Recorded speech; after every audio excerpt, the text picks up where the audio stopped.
You rarely see a car.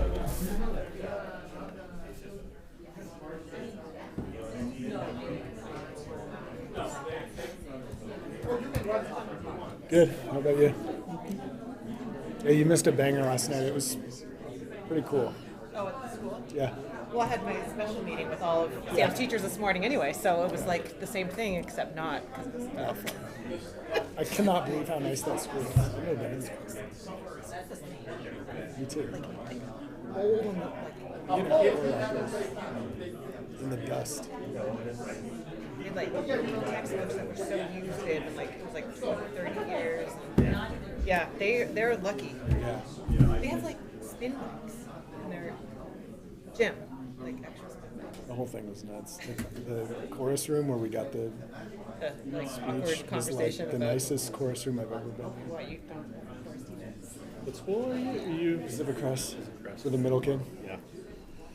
Super nice. I was. Are you? like- You're. How are you guys liking Ben Hyde? She loves it. I know Meredith loves Ben Hyde. It's awesome. I'm trying to like. Did you guys go to the back to school night? The Kate parents? did. I didn't go.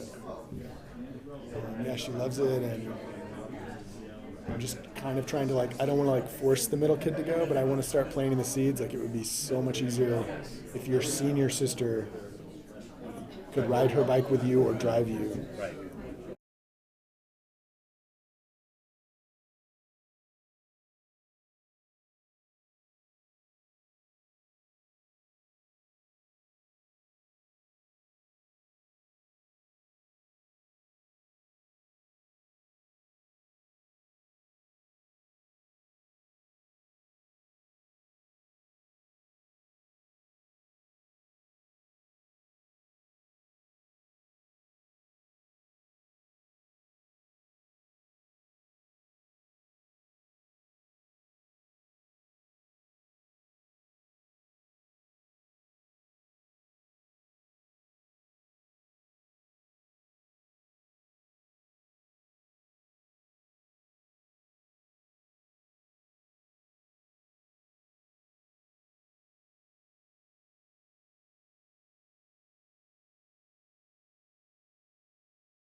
So to start us off this morning, Mayor Pro Tem Anthony Broadman's going to give us just some quick kind of introductory information, kind of background on what brings us to this point in the process and how this fits into the broader work that the city is doing to address houselessness in the community.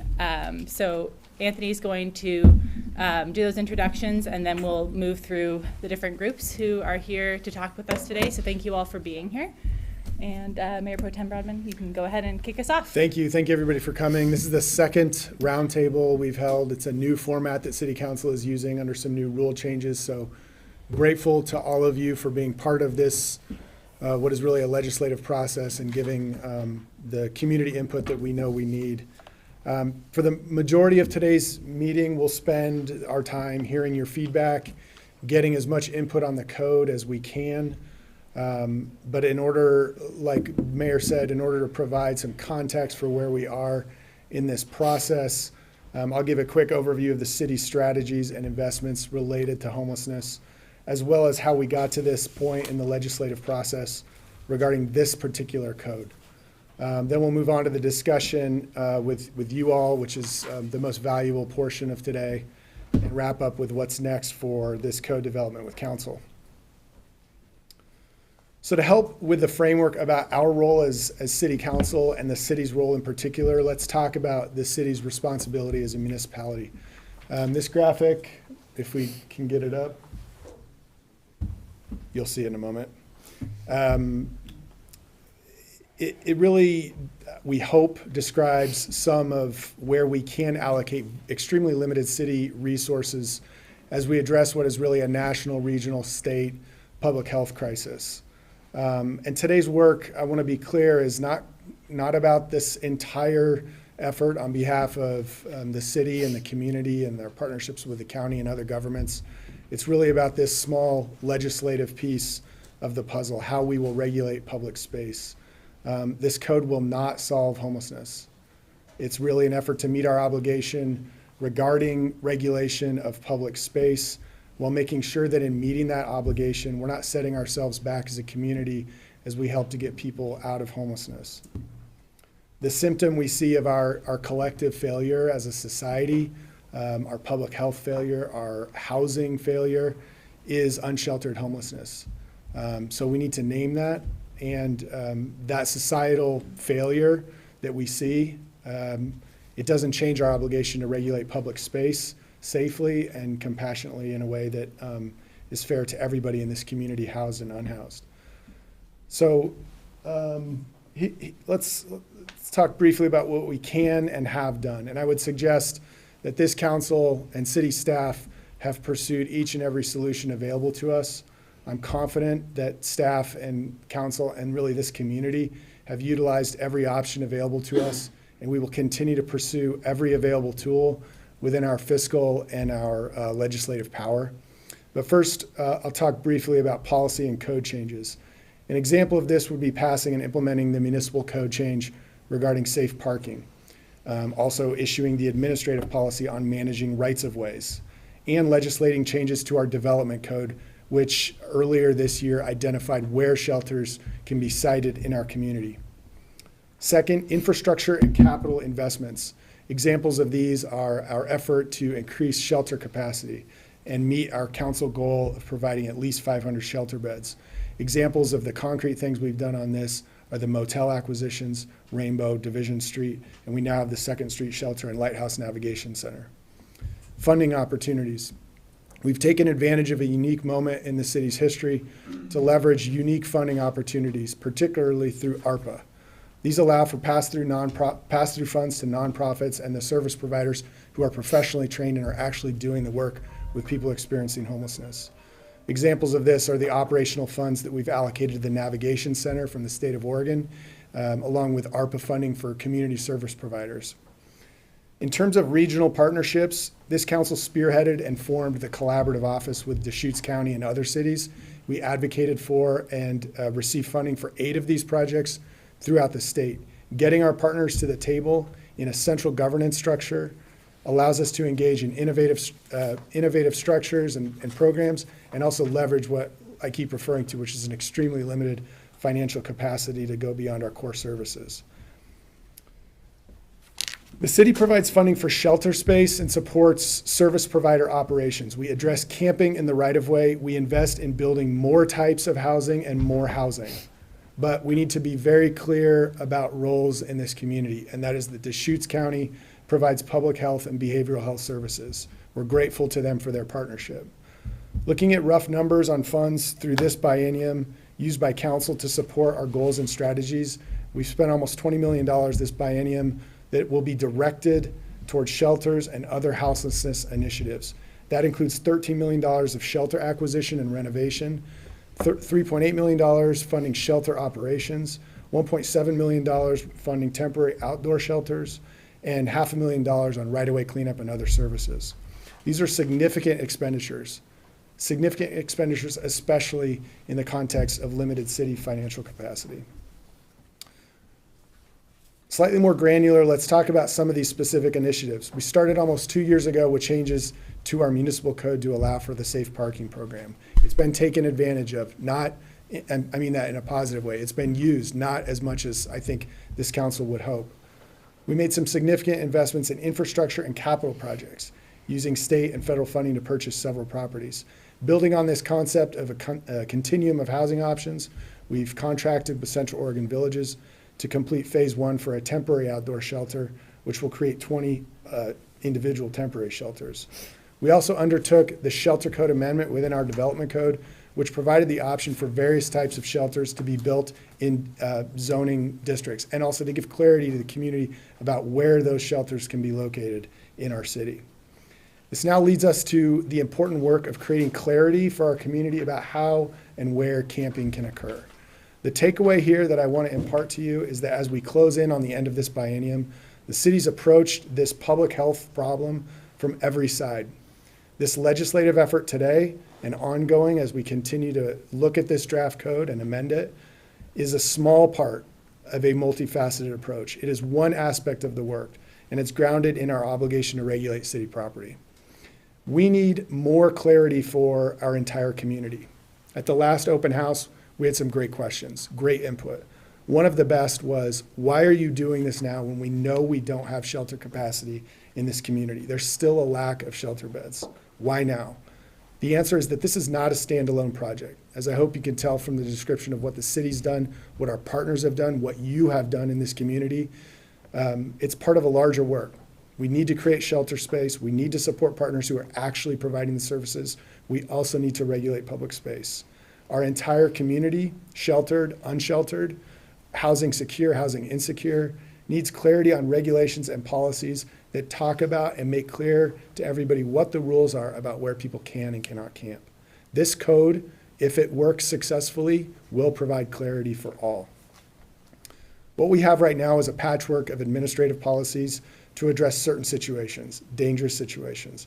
This policy will allow us all to have a clear regulatory process, one place to look in this community, so that all of us can order our affairs around a single set of rules and a single expectation. We all want a community where everyone has safety, where people know where to get support, and where the resources are that will help them. Everyone needs to know how to be safe. Everyone needs to know how to follow the rules. The majority of cities in the Ninth Circuit around the West have camping codes to regulate camping even when shelters are not available. Sheltered and unsheltered community members, businesses, community groups, public agencies have all asked us as the legislative authority for this city to provide clarity on this important issue. You today, by being here, are part of this legislative process. We appreciate that. We honor you for attending and stepping up and doing all the work that you do in your public capacity. And thank you today for being here and helping us work through this legislative process. Mayor? Thank you. So today we'll have discussion with various stakeholder groups, and I think we'll go ahead and first dive into just a quick overview from Ian Lighthizer from the City Attorney's Office of what the draft code in its current state says. Thank you, Mayor. So the code draft, and this was posted to the city council's agenda for the September 1st meeting. It's also on the city's project page for the camping code, would create a new chapter in Title 3 of the city's municipal code. There are 6 sections in the draft code. We've tried to make it as straightforward as possible. The first section defines several terms, including what it means for shelter to be available to someone. The second section is a camping prohibition that does not regulate presence, and it doesn't categorically prohibit using public places to rest. Third section is a section on enforcement. It makes clear that the general camping prohibition may not be enforced by citation where a person does not have shelter available. It requires people conducting enforcement to do an individualized assessment of shelter availability before any citation is issued.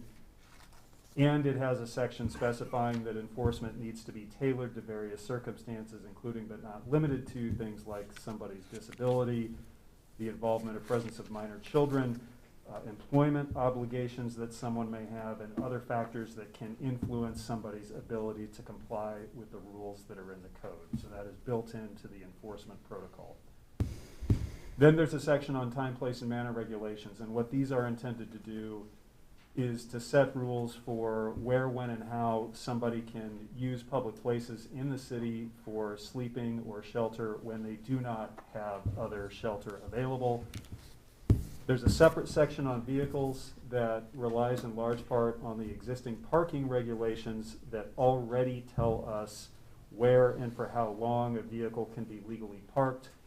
The section on vehicles in the draft code would build on that and layer on some manner regulations. In other words, when somebody was using a vehicle for sleeping or shelter, it has to be legally parked, and the person using the vehicle in that way has to comply with a few conditions. Then finally, the last section in the code is a section on violations. It sets the citation for a violation as a Class C civil infraction. That's the lowest tier infraction under city code. Worth noting, this section doesn't require that a citation be issued for a violation, but it just specifies that when and if that is the appropriate enforcement mechanism, it's a Class C civil infraction rather than Class A or B.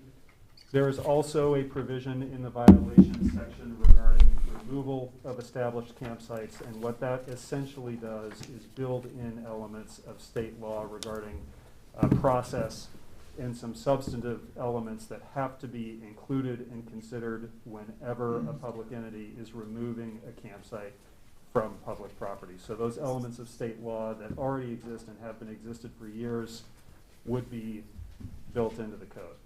So that's the overview. Thank you. Thank you. And I'll note again that this is a draft. This is something that council wanted to put out there in order to have something for you all and for the broader community to respond to. So I want to emphasize that none of this is set in stone. We're open to feedback on any aspect of this code or the code in general, draft code. So that's why we're here today. So now we have sorry, lost my place. So on Tuesday evening, we heard from our city advisory boards, committees, and commissions, as well as Cheyenne Purrington from the County Collaborative Office on Homelessness. So we heard a lot of great feedback in that roundtable, and here we are today. Do we want to go to the results slide? Yeah, I can cover that. Okay. And just as an introductory, this is our last kind of informational slide before we bring you all up. But we wanted to share kind of initial results, the results from the outreach that was performed by service providers. And thank you to the service providers for your partnership on this and kind of quick turnaround on this, as well as to the Human Rights and Equity Commission for recommending that we make really, rapid changes to our process to do a better job of reaching out to people who would be directly impacted by this, and that's people who are currently sheltering outside. So we have the results of that kind of encapsulated in these slides, but wanted to have a look at these as another kind of piece to inform the discussion today. Thank you, Mayor. Is this, I want to make sure, is this on? Okay, good. All right. So just a real brief overview. As the mayor mentioned, we did conduct interviews, kind of a two-pronged approach. Staff interviewed 87 individuals that are currently unsheltered at 6 different locations, including China Hat, Hunnell Road, Clawson Road, the Lighthouse Navigation Center, and Troyfield parking lot. So if you go to the next slide, you can see some of the themes that emerged. So this outreach was done in conjunction with some additional outreach that the city is undertaking through an update to our consolidated plan. That plan is a requirement to receive federal funding. So we look for some synergy in conducting some of this outreach. You can see the comments on the screen. As for time's sake, I'm going to keep moving. These are in your packet, so you can refer to these.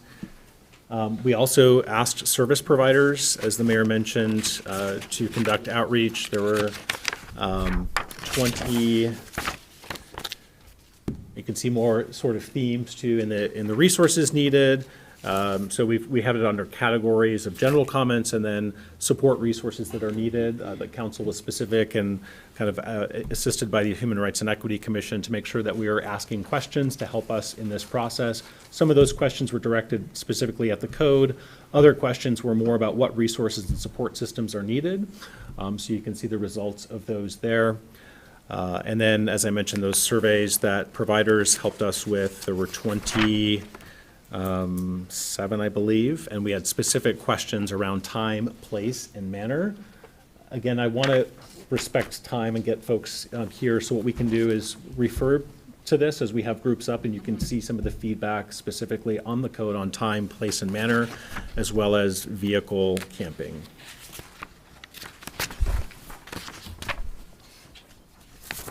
And so all this information that we're gathering from yesterday or Tuesday's roundtable as well as today's, and then in addition to the survey data that I mentioned, will be shared with council in a more comprehensive form on October 5th in our work session. And at that work session, we'll be getting some decisions from council about changes they'd like to make to reflect that feedback. So I think with that, I think we're ready to start calling groups up. So what I can do is sort of assist in, we've got space up here and we'll have 3 groups as council's discussed in the format of this. The first is folks that are currently experiencing homelessness, service providers, and then the second group will be community and business groups, and the third group, public agencies.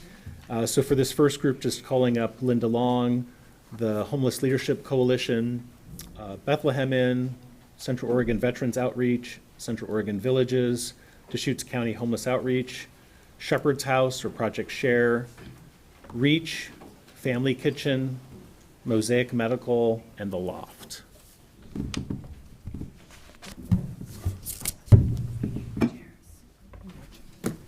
we need more chairs? Share here.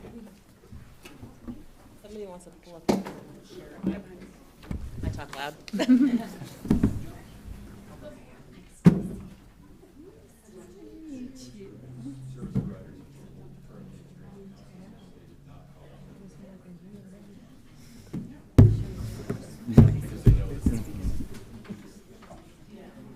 Yeah.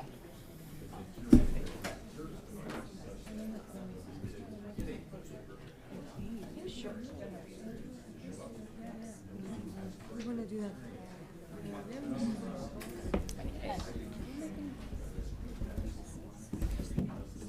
Yeah. Yeah. Just hold it. Oh, it's like a fan. It's okay. Yeah, just-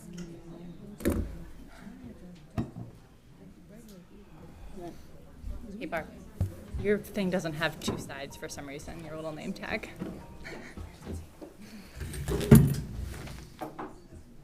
Okay, thank you all again for joining us. Really excited to have you here for this kind of more candid, informal discussion with council. So before we dive into your feedback and discussion, we'll just go around really quickly. Please say your name and what organization or, what kind of experience you're here representing, and your preferred pronouns, please. So I'm Jenna Goodman-Campbell, and I use she, her pronouns. Anthony Broadman, he, him. Melanie Keebler, she and her. Steven Seagal, he, him. Barb Campbell, she. Lindsay Scaling, she, her, representing Mosaic Medical and Homeless Leadership Coalition. John Lodiz, he, him, here for Shepherd's House and the Lighthouse Navigation Center. Eliza Wilson, she, her. I'm with JBAR Youth Services and the Homeless Leadership Coalition. Katie DeVito, she, her, and I'm with Deschutes County Behavioral Health's Homeless Outreach Services team. I'm Linda Long, and I'm houseless. I'm Stacy Whitty, and I represent REACH. I'm Nikki Merritt, she, her, with Central Wing Villages. Donna Burklow, she, her, with Family Kitchen. Thank you so much. So before we get into kind of specific questions that we would love your responses on, I'm curious if anyone has any questions about the information that was shared, the draft code itself, just kind of more general big picture questions before we dive into specific feedback. I just have a technical question. Yes. I think it's technical. So what kinds of administrative rules and policies can the city manager impact? What kind of latitude does the city manager here have to change and improve the administrative process or the enforcement of this code? And will there be an ongoing review process for the effectiveness of the code? Can that be impacted? Mm-hmm. So here are a couple of questions. I'll let Eric take the first one. The intent is really for this to be council directed. The policy code is what council would approve as a code. There most likely would be some administrative policies that would help to implement the code. But I think that's something that that can be talked about as like, and we do with anything, is evaluating it every couple of months to see how it's working and what's not working and make changes. We really want to get away from administrative policies and move towards this code that's directed by council. And I think it's a little early. I think that the idea of an ongoing review process is a great one, and structuring that into the draft code. So that's something that we could, as we look toward adopting something official, that we could put that in, we can put that kind of thing in into our policies to say this will be reviewed. Yeah. Nothing but positive going forward. Mm-hmm. Thank you. Yes. Kind of around that, what is the vision for, I understand you guys kind of go over in the code, like citations and things like that. What was the vision for an enforcement strategy? In Tuesday's meeting, there was a lot of talk about not having police be the first line of defense, but we know that service providers, that would really be detrimental to rapport building if service providers were expected to enforce this.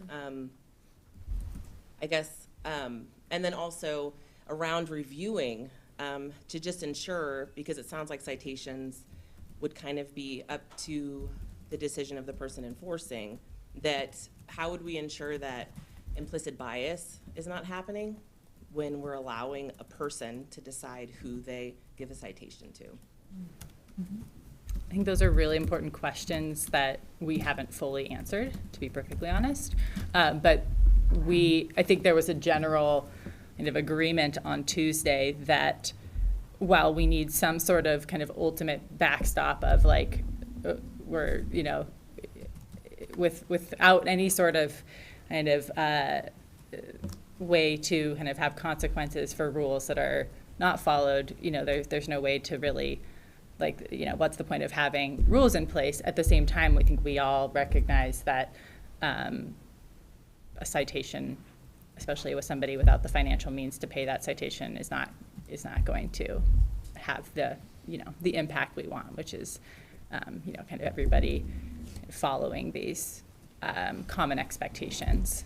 So we discussed some alternative ideas on Tuesday, including a system within the municipal court if somebody gets to that point of having a citation that could include a program, some sort of program to help people kind of access the services and support they need. That's challenging because obviously we want those services to always continue to be voluntary.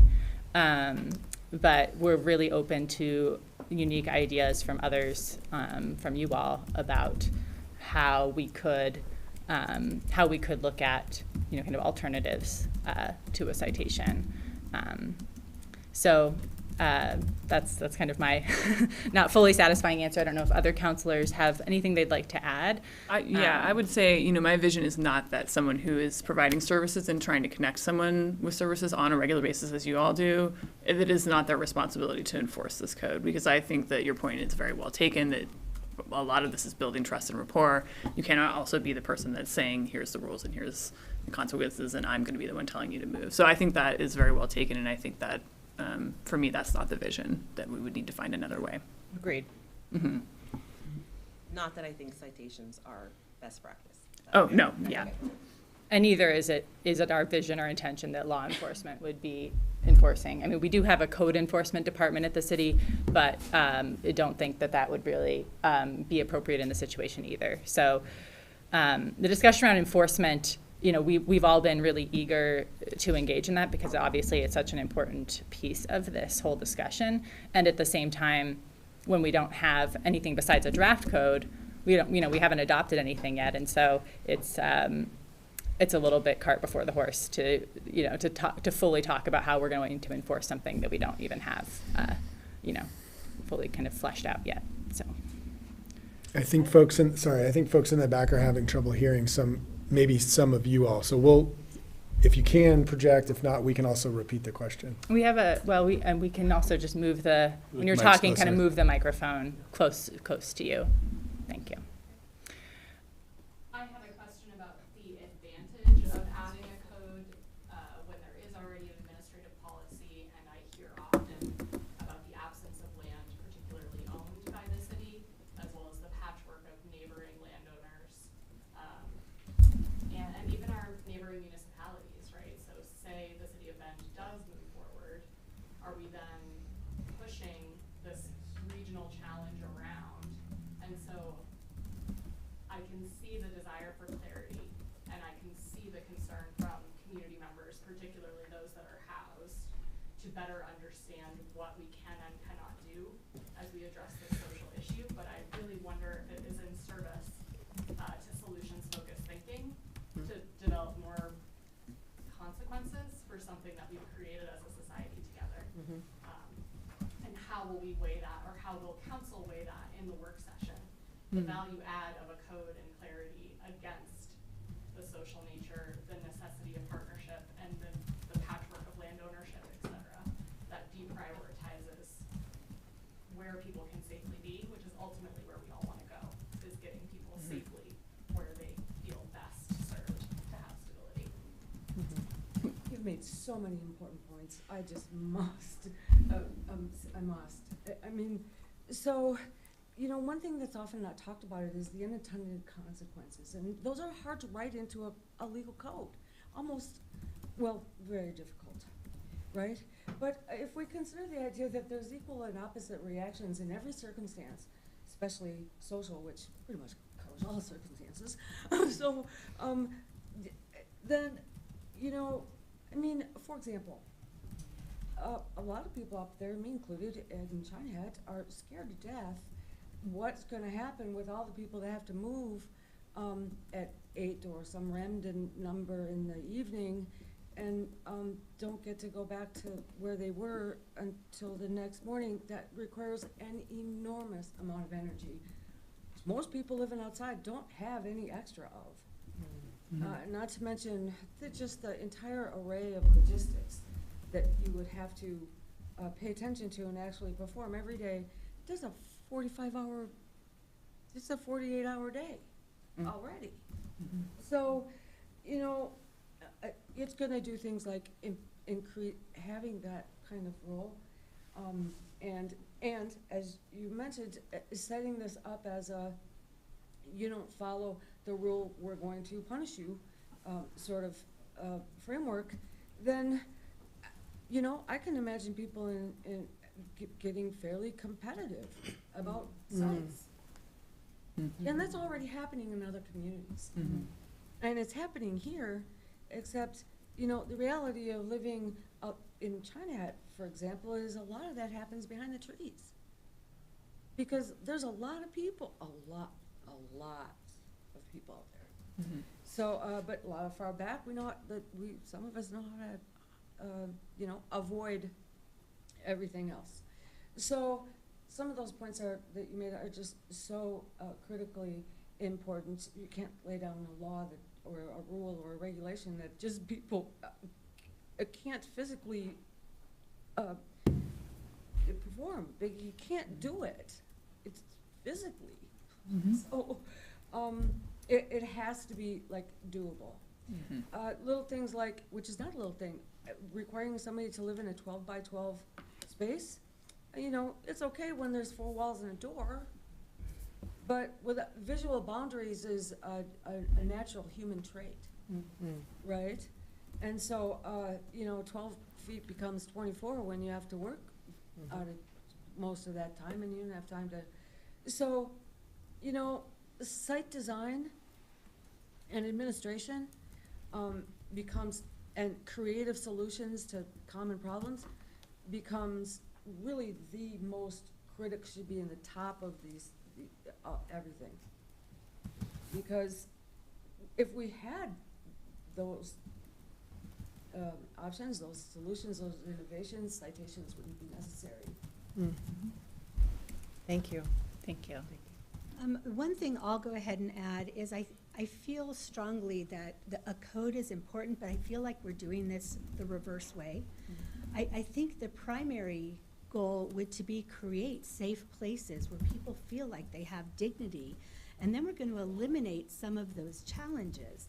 I can't imagine not knowing where I'm going to go to the bathroom one day, being told I can't go to the bathroom here, but all the bathrooms are locked to me. And so I feel like we need to establish where are those safe places, how do we build the infrastructure to for people to have that dignity. And it's not just like you all have to go one place, because we all get to make some choices in our life, and being houseless should not take that choice away from you. I do want to mention just really quickly about safe parking.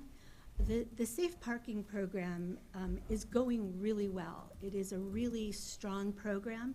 The challenge has been we cannot seem to entice, encourage other entities to build a lot of safe car parking locations.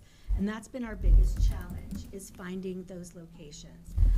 I think a lot of misinformation gets out there. When we do find a site and we're going to put 2 people, all of a sudden in the community they say we're building a site for 50 or 100, when that in reality is not the case. Safe parking is not ideal by any means, but it is one way for people to get some restful sleep while we work on some next steps for them where we can build relationship. So I really encourage us to look at how do we build relationships with other entities and locations to build this program so it's more robust in our community. Thank you. And I mean, we have others in the room today, you know, representatives from the business community and, you know, other public agencies that, you know, if you all are interested in how we can create more of these safe places for people to go, please, you know, talk to Stacy, talk to folks at the city, because it's a really important program, and we would love to see more of these sites, because as was mentioned, the city frankly just does not own and control a lot of land, and that's why we're here having this discussion specifically about the right-of-way, which really is not designed to support people trying to shelter and meet their basic needs. I just really quickly will say we met with a lot of people on the street who were not wanting to do the whole survey, but we were able to engage in conversation. I think the things we heard the most of is the reality of having to move each morning is so unrealistic. You know, I think about us moving all of our things, and then the ability to leave your small area, which is not usually in a safe area, right, if you're on the street, is not doable without some type of storage or locker. Even keeping documents like a birth certificate safe is a huge challenge, which we all take for granted. And then I know I talked to service providers, and we all share the compassion that someone trying to meet us doesn't show up. We get to wake up in the morning, turn our lights on, go to our fridge, use our bathroom, and off we go. But you're in a tent and your phone has lost its charge, you have no clock. So I think it's really looking at these things. And that was a lot of the messaging from the community, is just the dignity of not having a bathroom, of how embarrassing it is to have to urinate in a cup in the morning because you have nowhere else to go. So these were just some of the messaging that came back to us through our unhoused community members. Thank you. Can I go back just to something that Lindsay Yes. brought up? Because I just appreciate your point about, so right now we have provisions in our code that cover some of this, that are just like, you can't build a structure in the right of way, you can't block the sidewalk, or other health and safety that are sprinkled throughout our code. They're not as comprehensive as this draft that we've made. And then we have a city manager's administrative policy that has been used to sort of try to judge when a camp is unsafe. And I think there is utility in having one thing in the code that these elected officials have put in place as a policy to say, this is where we're going to go to look for this. It's all in one place. And we can tie specific enforcement directions to it, and we can tie specific plans to it on how it's going to work.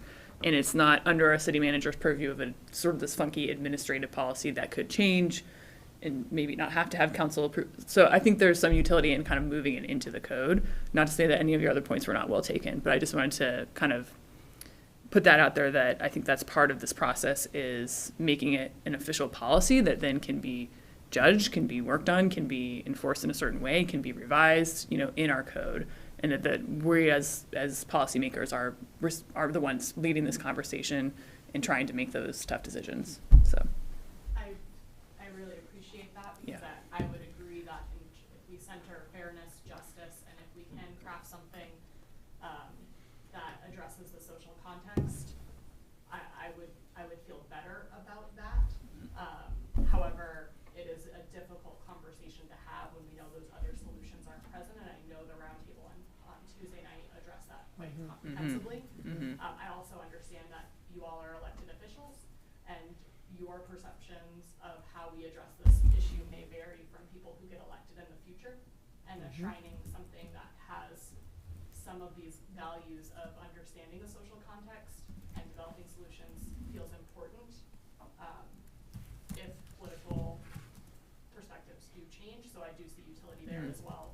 But I really want to make sure that our community is addressing this problem, not reducing visibility, and certainly centering the experience of community members who are in this room and who are not in this room because they don't have the resources to be here today. Yeah. The houseless would love to see this as a supportive framework, not a punitive one.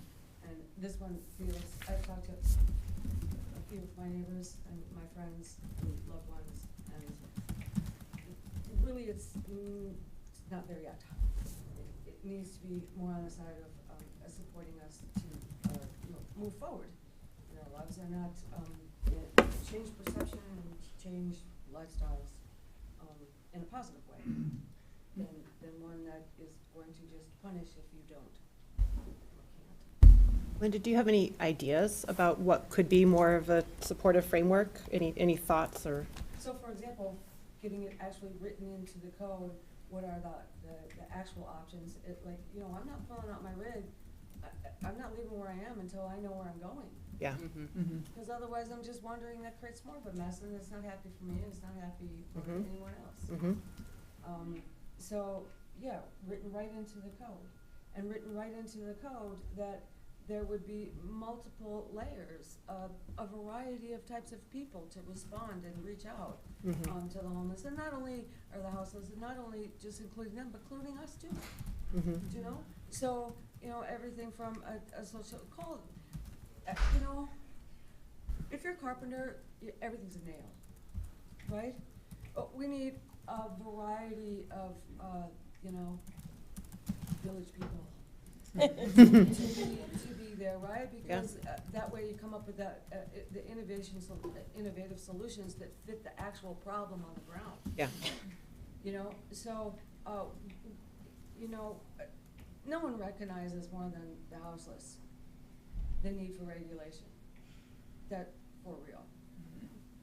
Yeah. So, but we again want it structured as a support system for us. Yeah. Not a punitive one. Thank you, thank you. Could I just say how much I appreciate that analogy of we don't just need a toolbox, we need all the village people. We need. Thank you. And by the way, there's some incredible talent out there. Mm-hmm. Yeah. So, me and my friends ourselves are thinking about starting a nonprofit called EPIC, Actions in Chinat. Mm-hmm. And EPIC wants to stand for Enhanced Positive Interactions Consistently. So the thing is there's a lot of people out there who want to participate, who want to be a part of this change, help with resources, help with information, help and a sizable portal of accurate information available to all, not only just tech but also paper. Mm-hmm. And outreach extenders, things like that, that really, bring us into the conversation in a real on the ground, bottom up kind of way. Mm-hmm. Thank you. I know you had said that on Tuesday, somebody asked what the point of doing this is now when there's not enough shelter bed options, but my question is kind of more of what is the push for this now when not only do we not have enough shelter bed options, but there are plenty of folks that wouldn't utilize those beds even if we had them. And so what is, I think looking at this more of an array of housing options, and why are we pushing this now when we don't have those in place? I mean, we all know we don't have the shelter beds, but we also don't have any other alternatives for the folks that wouldn't even utilize just the shelter beds. Mm-hmm. And so I think that's kind of looking at it as the housing spectrum and why now?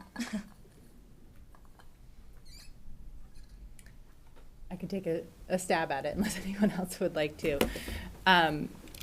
We've heard pretty clear calls from the community for clarity around kind of what sheltering in the public right of way, kind of what are the rules, the boundaries around how, if somebody is sheltering in the public right of way, what are, what are the ways that they can do that or not, and what are the, so that's kind of what is driving this conversation right now, alongside, our desire to also increase the number of not just shelter beds, but the variety of options, temporary and permanent housing for people. But I think, there is a missing piece of this support system more broadly beyond just shelter. And that's where that list of, and where the ideas from the outreach and this process, I think, that the intention isn't to park that list of needed supports and kind of say, we'll come back to that later. I think we're very open to engaging with that kind of at the same time that we're having this conversation around code of kind of what are those supports that are needed, what are ways that the city can step up to provide some of those, and then where do we need to look to other partners in the community. And that's the big piece, because I see things in there that I'm like, okay, the city is doing some of that, we could do more, how could we do more? But there are also pieces of it that I'm like, that isn't a city, that's not the city's role in the community. So we need to go to partners and say, okay, here's where we need you to fit into this support system. So hopefully that kind of answers the question. I think the other thing I would say is, we've pushed forward to have this conversation. The result is still, the result of this conversation is still to be determined. Yeah. I'd like to kind of add to that and I appreciate the efforts the city is putting forward to address the issue.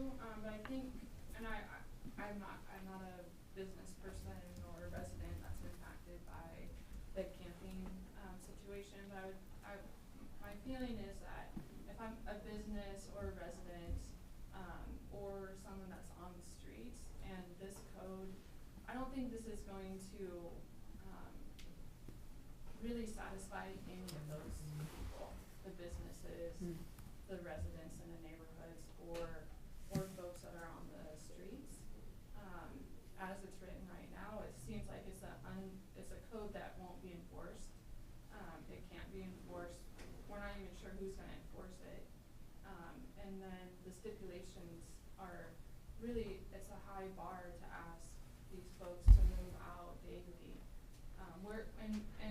That just pushes them somewhere else.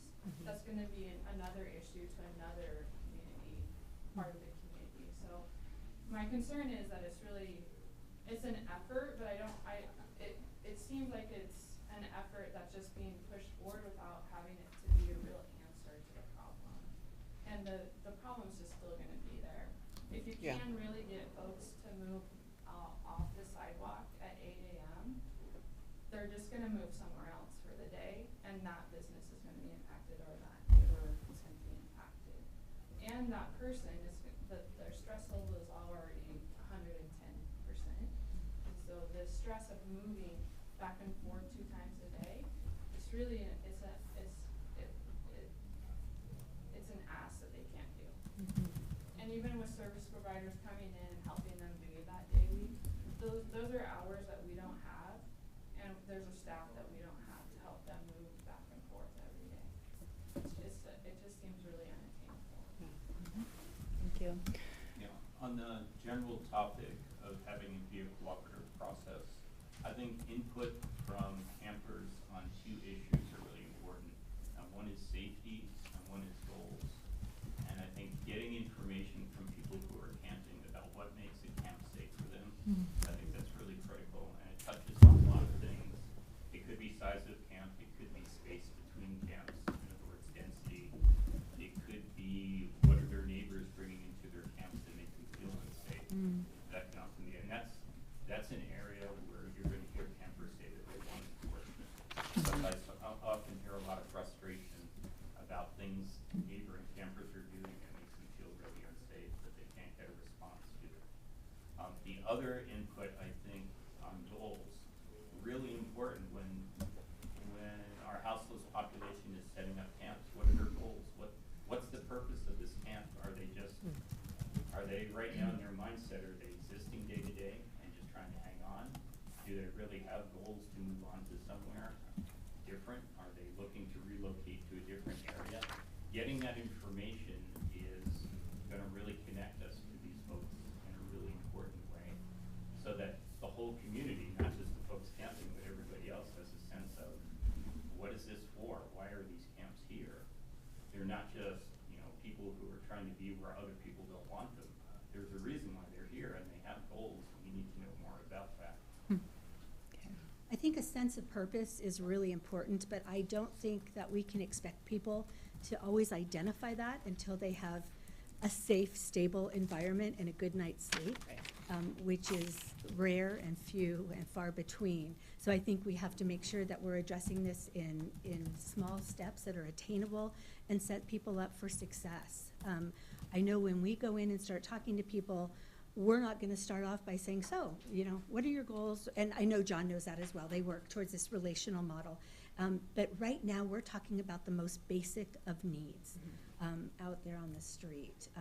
And I also want to be mindful that we do have businesses, and we want to honor all of our community members. I feel what happens, though, and it's not by any intention, I think it's just our houseless end up not being respected and treated with the dignity that they, A, should have, and B, that we do treat others with. And so I think we have to be so mindful of that. And just because someone's houseless, and I'm not speaking from experience, but doesn't mean they want us in their business or in their tent or, kind of telling them what they need to do with their life. So we have to come to this as a relationship and really co-create what that looks like together and honor. Yeah, and just to affirm what Stacy said, so the safety aspect buys you time. It stabilizes where people are and gives them the time to, and also it stabilizes their thinking as well. Gives them time instead of trying to figure out where their next meal is going to come from, et cetera. What actually do I want to do with my life to move it forward?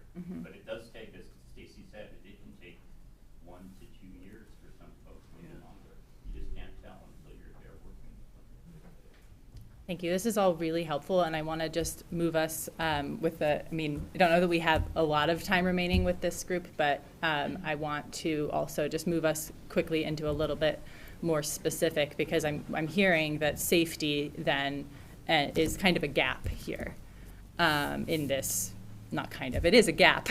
It isn't really addressed in this current code structure. So although we've heard a lot of, kind of feedback about what is in the code that perhaps shouldn't be, such as time. I think we hear that loud and clear from you all, that the time piece is going to be really difficult for people to comply with.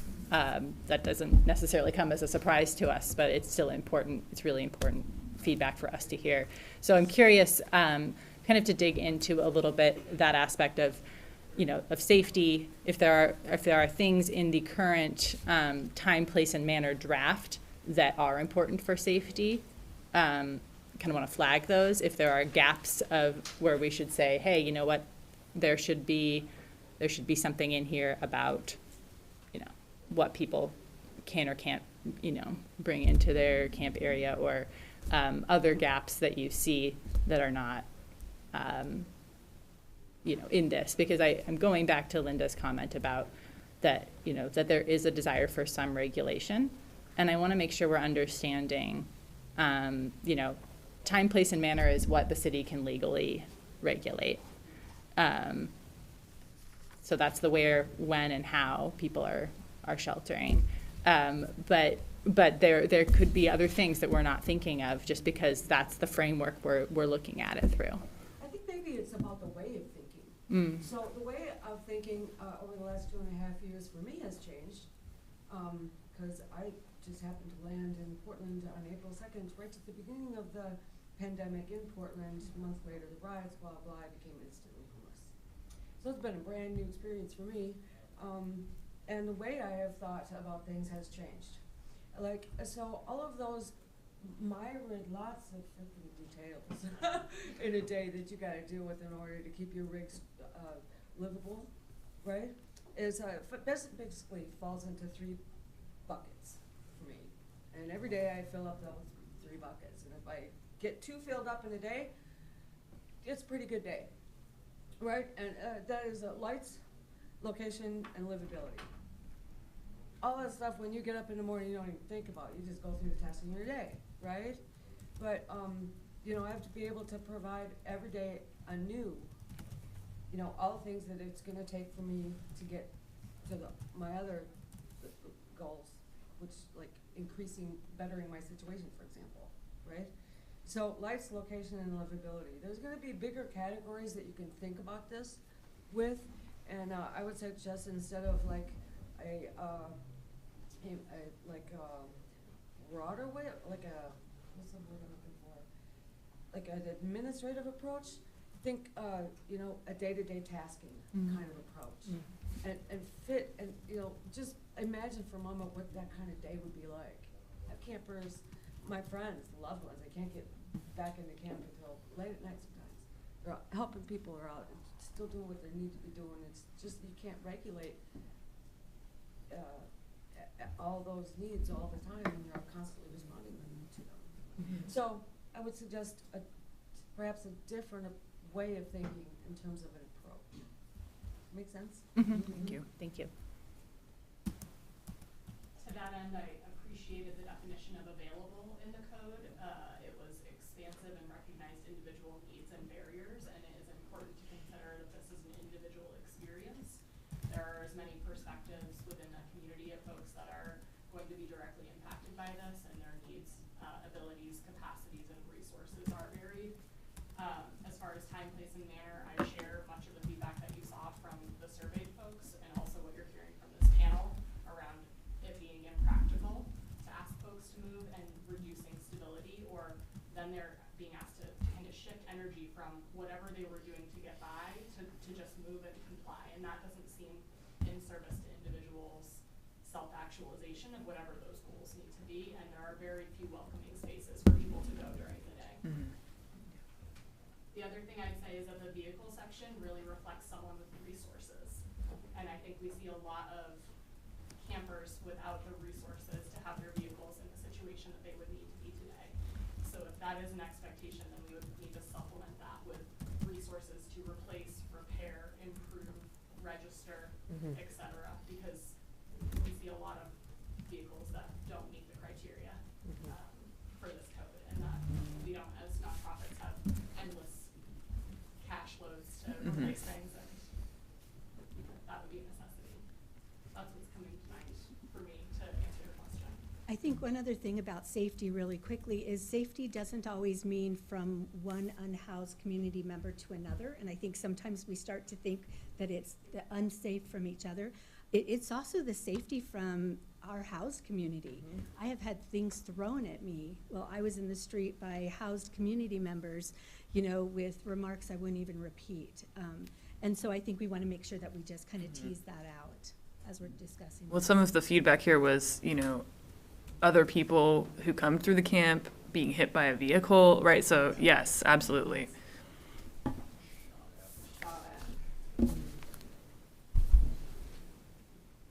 And that is, the vehicle piece is definitely on my mind, and I think on others, as we look at people sheltering, again, in the public right-of-way in a place that, you know, not only is it not designed or built for people to shelter, it's actually not really designed or built for people at all in some cases. It's just kind of an open right-of-way right now where we don't even have sidewalks in places. So, you know, that's something we are aware of and have in mind.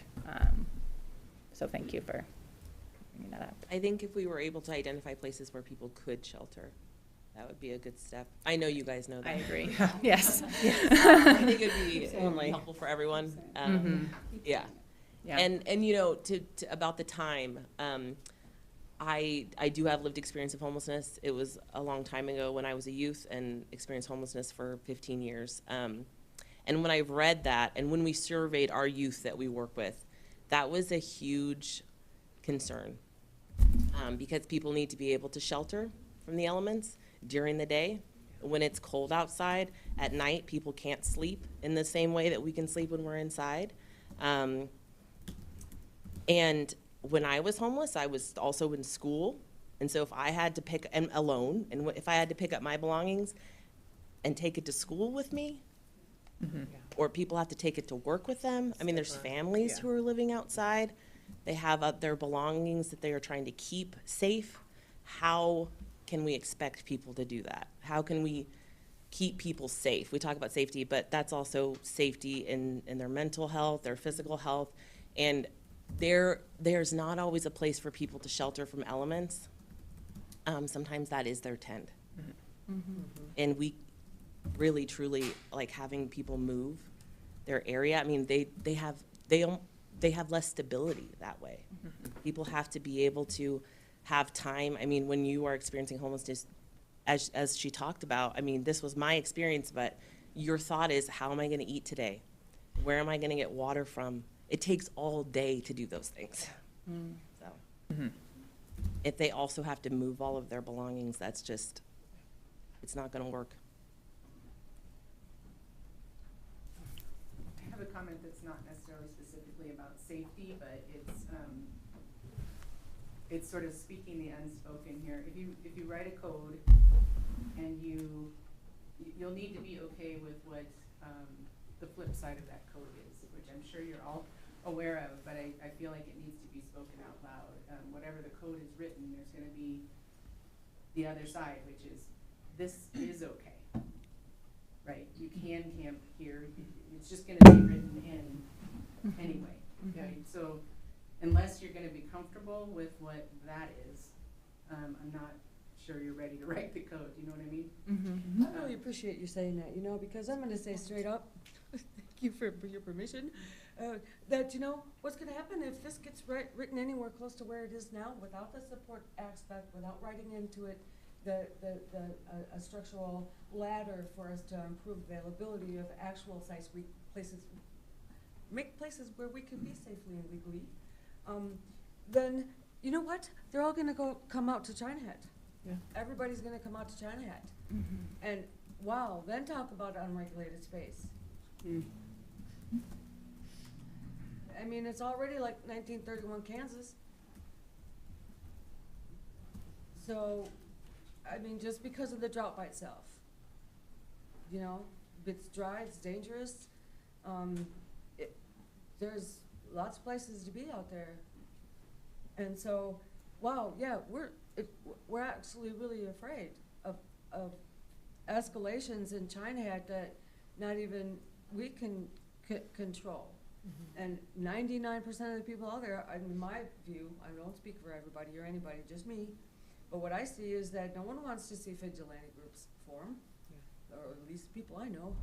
So, you know, we don't want to see that. We don't want to see escalation and competition increase. I would like to add to, kind of going along with the safety piece, is we are all well aware, and I know you are as well, the continued re-traumatization this is for our folks when they're just getting shuffled around from place to place. But with that being said, how difficult as a service provider that will be to continue following up and supporting our clients when every single day they're going to be in a different spot. So I think that then goes with having those safe, okayed spots for them to be, so that we can follow up. If there's somebody in crisis and they have to leave at 8 a.m. in the morning and disappear and we can't follow up for that support, then that kind of puts them at risk, but then is hard for us to follow up and do our job as well. So I think that's something to think of as well, just the barriers that will add for the folks that are experiencing houselessness, but then barriers on service providers to continue the support for them. Thank you for all your insight. Yeah, thank you. And I mean, we do need to move on to our other invited groups, but I want to first leave a space for any final comments that you didn't get to say. And also while saying, I don't think we can thank you enough for all of this feedback. And I want this to be the beginning of a conversation with these groups, others in the community, that we can continue these types of conversations, because it is so incredibly helpful. Maybe one of the panelists would like to So any final comments from you all before we say thank you and goodbye for now? I just want to say real quick, I had to step out for a call with a physician, and so I just want you all to know that I'm going to go back and look at the recording and listen to everything you had to say, because it's really important to me. So I just wanted to acknowledge that, like, in our culture, cell phones are everywhere, so, but it was something I had to prioritize, so just wanted to name that. Thank you. Yeah. Yeah. Thank you all again. Thank you. Thank you. So we now have representatives from the business community and other community groups. I'd call up the Bend Chamber of Commerce, the Bend Central District Business Association, and the Downtown Bend Business Association. And actually, do we need a quick break? Yeah. Okay. Just Stretch break. Sorry, we're going to take a real quick stretch and bio break while you make your way up here. That was fascinating. Wow. Holy cow. Are we taking a tiny break?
join us back at the tables. At our round tables.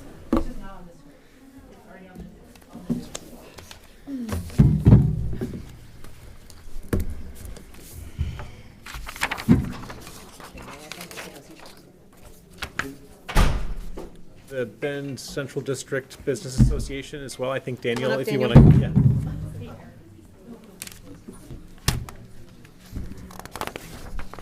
Is DBBA here? Nope. Well, they were not confirmed, so. And if we have somebody here from the Downtown Bend Business Association. You think your mic is off? No, it's not. No, it's Oh. not. It's just It's just red. red. It's just red, but it's, Red means on for you. yes. Do we have anybody from the Downtown Bend Business Association or other business community groups? Okay, I think this is it. Who's this person? Hmm? I just don't know who this person with the red hat is. Okay, so thank you for being here. Same as we did before, except you've already heard all of our names. So if you could please just quickly introduce yourselves and the business or group that you're representing and your preferred pronouns, please. Sure. Good morning. I'm Katie Brooks. I am CEO at the Bend Chamber of Commerce. I'm she, her. Daniel Elder, I'm with the Bend Central District Business Association and Campfire Hotel, he, him. Kelly Hamby, Central Oregon Irrigation District, he, him. Wait, yeah, wouldn't, I think we're probably going to have Central Oregon Irrigation District in the next group with the public agency. I thought you'd call me. No, sorry. Thank you, Kelly. Okay, so we'll start kind of in a similar way for starting out to see if you have any questions or comments just kind of on the information that was presented at the beginning of the meeting. Otherwise, we can dive into some more specifics. I think I'm good to dive in. Okay. Yeah, okay, great. So looking at, well, I guess more generally, what impact or impacts can you tell us about that people sheltering in the right of way has on kind of your constituencies of businesses, and then kind of what do you see the impact this code potentially, the draft code potentially having that you can kind of tell us about? Sure, yeah.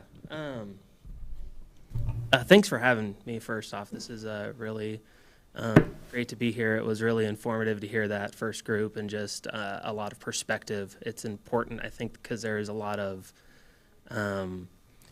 angles to look at this, and I don't think that that's lost on myself, our business association, and I'm also not a public speaker at all, so this is not my forte, so bear with me here. Conversation. For sure. You know, some of the impacts that we've seen first-handed, even myself, we had a pretty significant camp on the backside of our hotel for about 8 months, and trying to operate a business in a safe way and employ people in a way that they feel safe to come to work, safe to operate in their jobs was incredibly hard to do during that time.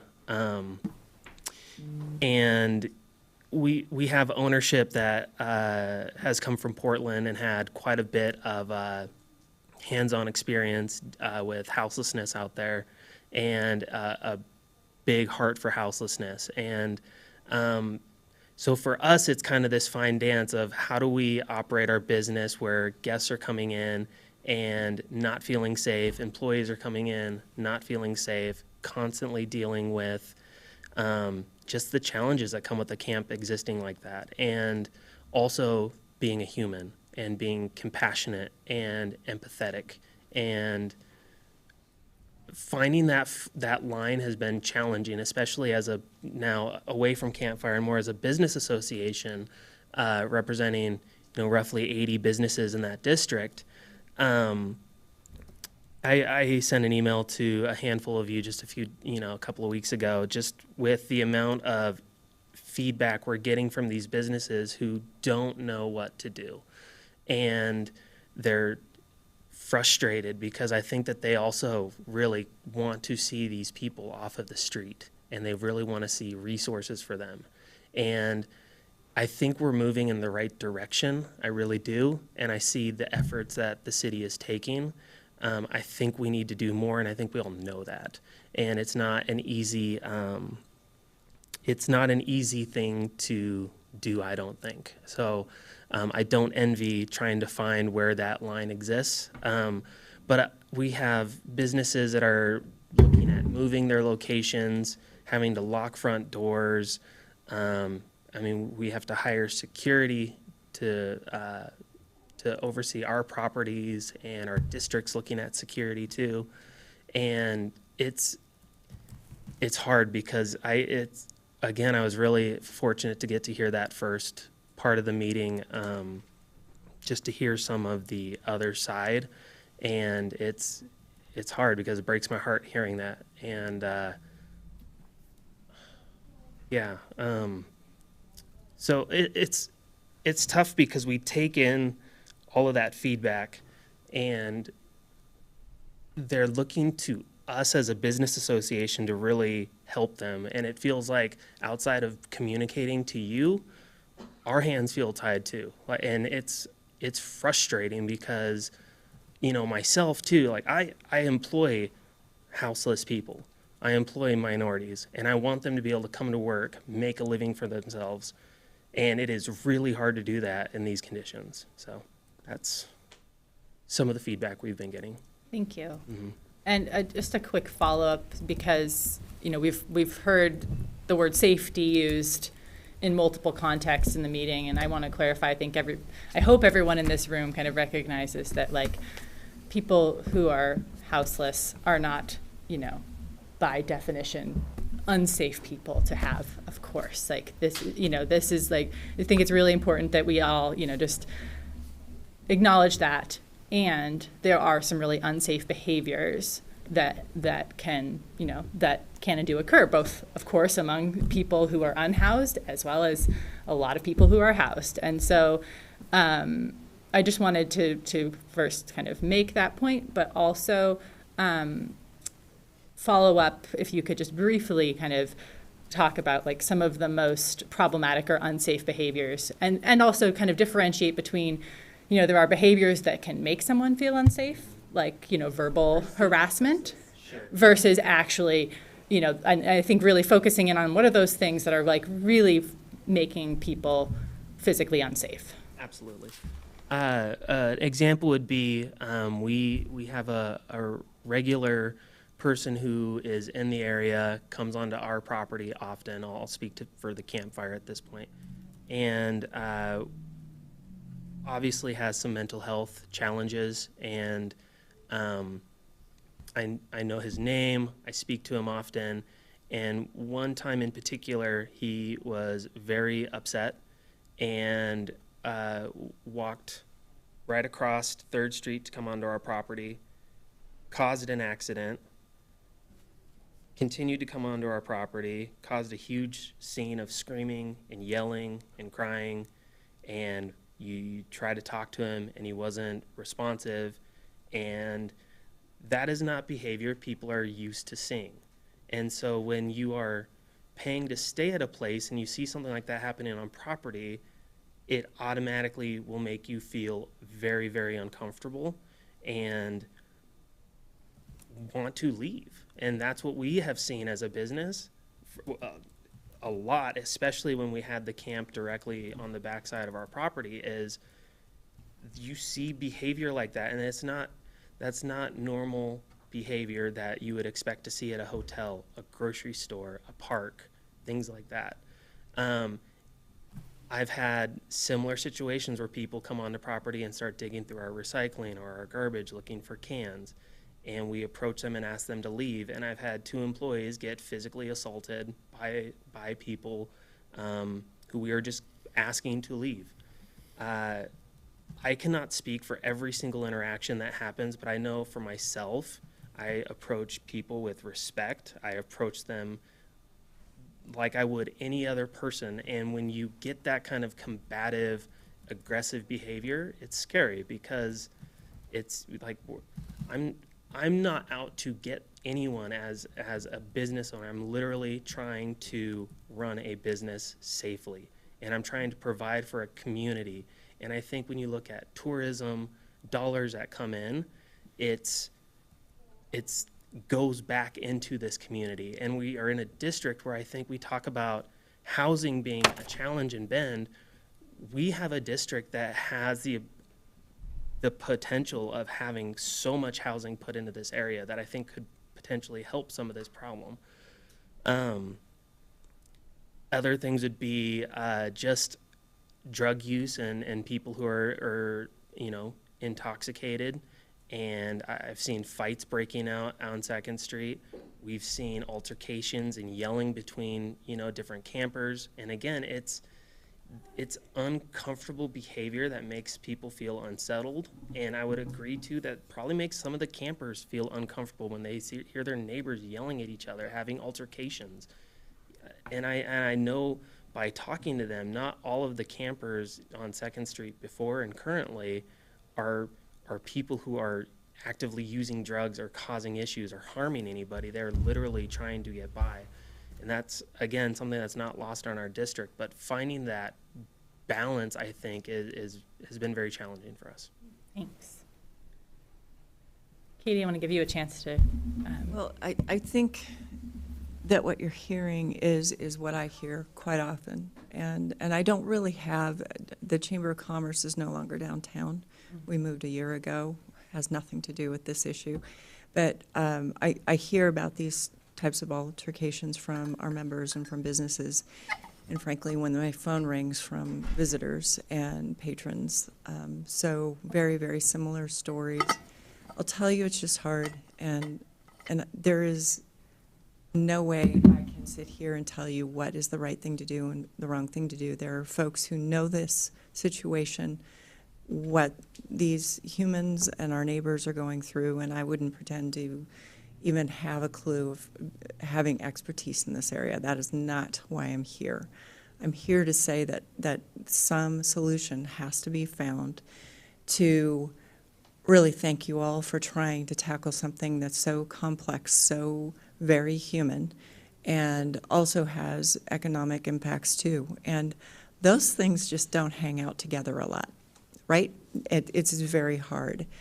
So my perspective, what I know is happening in the business community is I know that a lot of small businesses are struggling, and they've spent thousands of dollars trying to repair things and dealing with the situation. I also know that they have big hearts, like you just heard. A lot of them do. There have been break-ins, there have been all sorts of things that have happened, and then there have been really wonderful stories too of folks finding jobs for people and helping them out and bringing food and trying to create community. So the whole 360-degree experience is happening. What is really important to me as representing 1,700 businesses, 1,200 in this city alone, is that whatever policies go into place to have some sort of continuous improvement happen that's based on real feedback.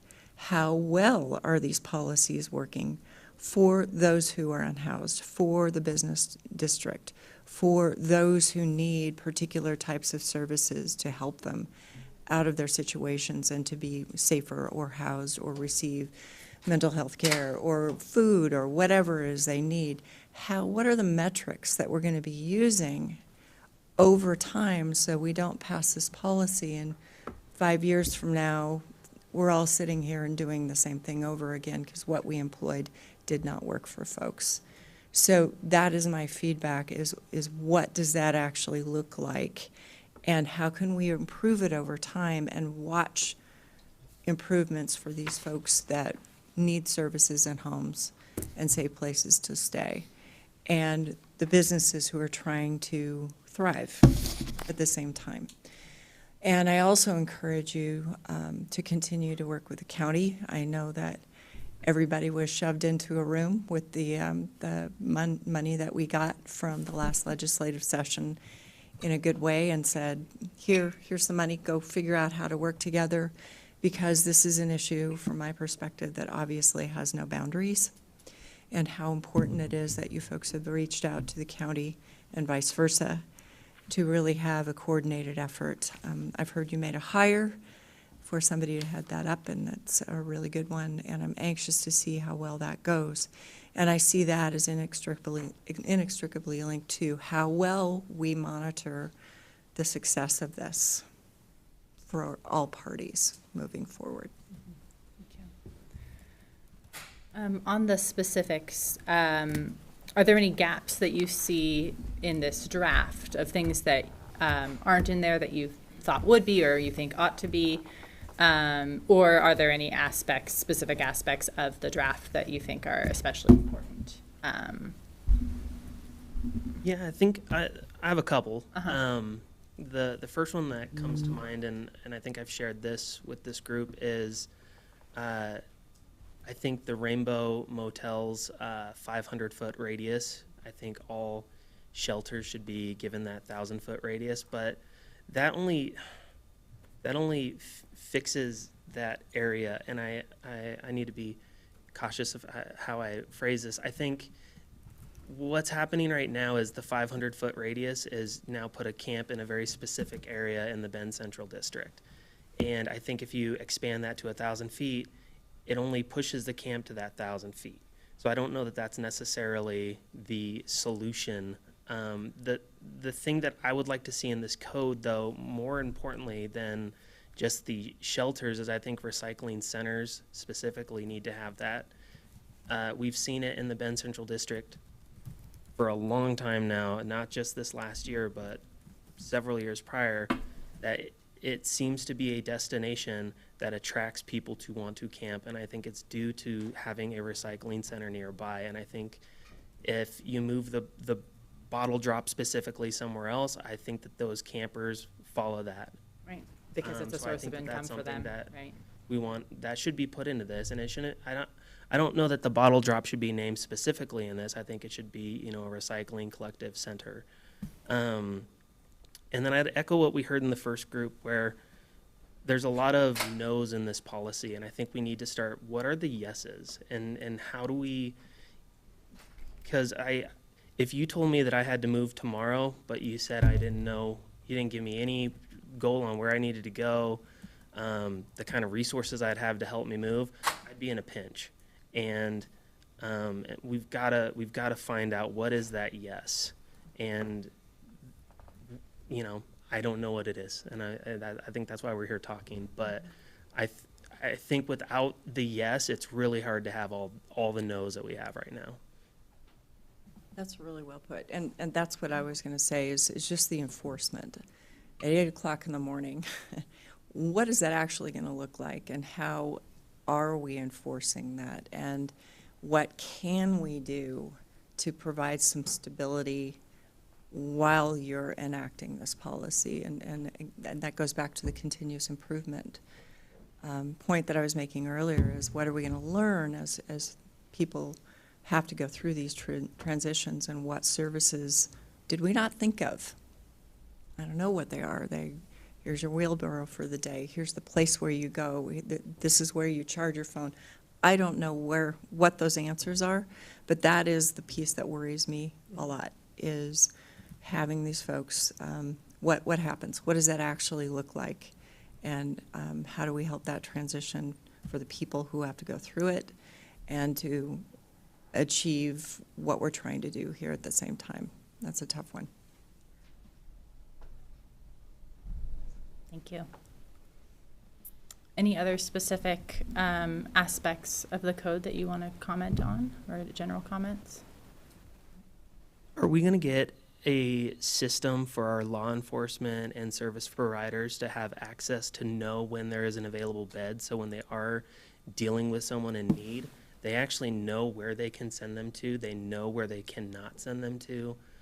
Are we in the process of getting that kind of a system, and is that something that can be in this code? If that is how enforcement is structured in the final code that's adopted, yes, that would be put in place. I don't think that's an easy undertaking by any means.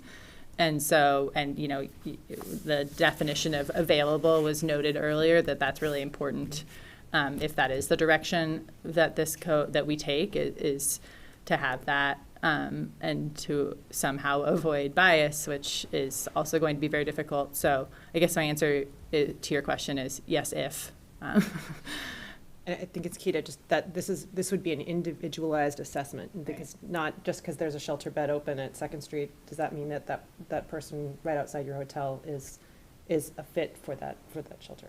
Sure. For a lot of different reasons. Maybe they don't feel safe there. Maybe it's, you know, it could be the other way around. So. But wouldn't we all agree that it would be important to know when there is a bed available and give it to at least these people some options for when we are approaching them, especially if we're having to clear their home, to let them know we have these beds available right now, because right now we don't know. One of the I would agree. One of the major shortcomings I think we have as a community is exactly what you've identified.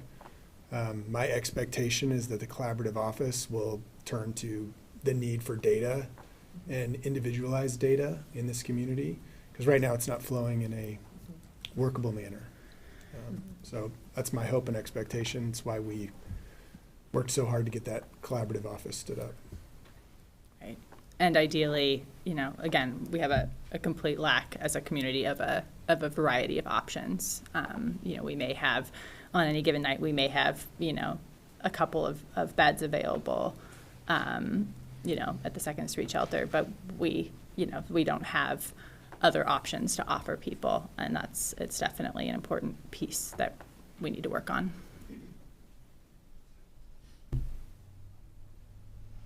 Okay, I think we better bring up our public other agency groups, but thank you so much. Thank you. Thank you for being here. And I can call up to keep us moving.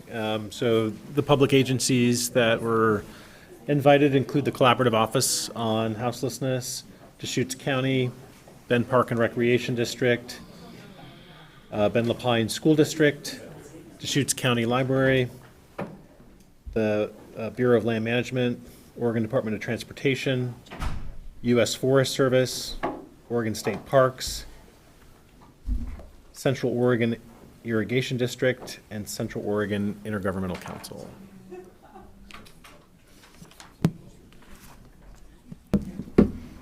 Okay, before I dive into kind of introductory comments for this group, we'll again just please go down the line, introduce yourself, what agency or entity you're representing, and your preferred pronouns, please. And we'll start there. I am Danny Padilla, she, her, and I am with the Oregon Parks and Recreation Department. You may remember me from earlier. Kelly Handy, Central Oregon Irrigation District. Hi, Patty Adair. Good morning. Deschutes County Commissioner and Chair of the Homeless Collaboration. Thank you very much for having us here today. And your pronouns? Patty, I'm a woman. Thank you. Good morning, Holly Jukes, she, her, Forest Supervisor for the Deschutes National Forest. Good morning, Jim Schultes. I'm the District Manager for the Oregon Department of Transportation. Don Horton, I'm with the Park and Recreation District, he, him. Deb Schoen, I'm on the Board of Directors for Bend Park and Recreation District, she, her. Melissa Barnes-Delakia, she, her, and I am here as the Board Chair of Bend LaPine Schools. Well, thank you all for being here. I think one of my big takeaways for today is we could probably have 2-hour conversations with each of these groups, but this is where we're starting. So thank you, and acknowledge that this discussion can and should probably continue outside of this room going forward. So appreciate having all of these bodies here. One just general comment is that this council has a kind of a guiding principles at the beginning of our goals, and those start by saying we believe that Bend can be a city for everyone.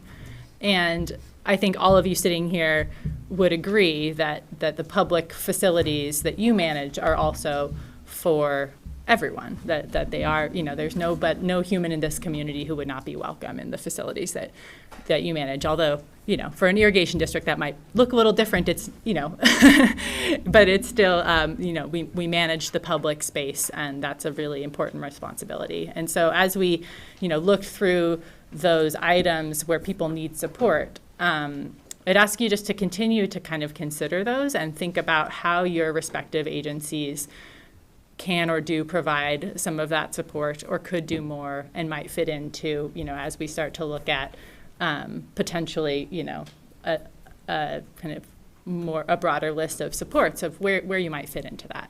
So that's more of a request, not just for this discussion, but kind of moving forward and thinking through that. So we'll start out in the same way, recognizing that we really don't have a lot of time left in our meeting, but want to give time for just general comments, questions, observations before we dive into specifics. So could I say that I watched a lot of the meeting on Tuesday night? I'm so happy, thrilled that Cheyenne is here, part of the team leading us, because we actually are, we're talking survival sheltering now. We've got the winter coming. Winter is 7 times more scary than summer, if you can believe that, and especially if we get a cold winter. So I just wanted to point that out, and I also want to acknowledge that it seems like our numbers have really gone up. Last summer, Colleen, Thomas, and I, independently of each other, came up with like 1,500, and I do believe that number has gone up. Now, Cheyenne used the number 1,000 the other day. I'm not sure if she was only referring to Ben, was she including China Hat, but, East Antler, they will tell you that there's 500 out there. So our numbers have gone up. That's something that I wanted to point out, and I wanted to say that there was turnkey funding for us to apply to, and I believe we all missed that opportunity, and I feel really badly when you see that our shelter beds are still low. The county did allocate, I believe a year ago, $1.5 million, and I'm hoping perhaps that we can that can be used for some more shelter beds if we are really that low. I do believe, though, the shelter bed number doesn't include the Shepherd's House, because that has a religious element, so there are 60 beds there. I believe right now, I just heard from Dave Nattori this morning, they're 90% used. But that is a wonderful, wonderful program for people that are ready to transition. I want you all to be aware that we have an enormous opportunity to add, I believe, 2 16-bed facilities, mental health housing in Central Oregon. They had a number that they were asking for of over $14 million, and I believe that can fund two facilities. It's 30. That's 32 beds. I mean, but do we not need that? Yes, we do. So let's hope that we can make that happen in our community, because there are people on the street that need more help than we can give the way it is now. We've got to quit giving so many Band-Aids. I also want to say that today in Washington, D.C., Congressman Bentz is having a meeting today with the head of the U.S. Forest Service. So we'll see what comes out of that meeting. But Holly and I have been meeting now for, 3.5 years, trying to, and we're now up over 400. And I know that they're always worried in the winter about getting those people moved out, because if we get a lot of snow, people can be stuck. They're back there a couple miles. They can be stuck there with, no one could get in, no one can get out. If let's say we have that 5-foot snow dump like we had a couple years ago, that will be frightening. And the safe parking spaces, I know Redmond's got a program. Their program is actually excellent.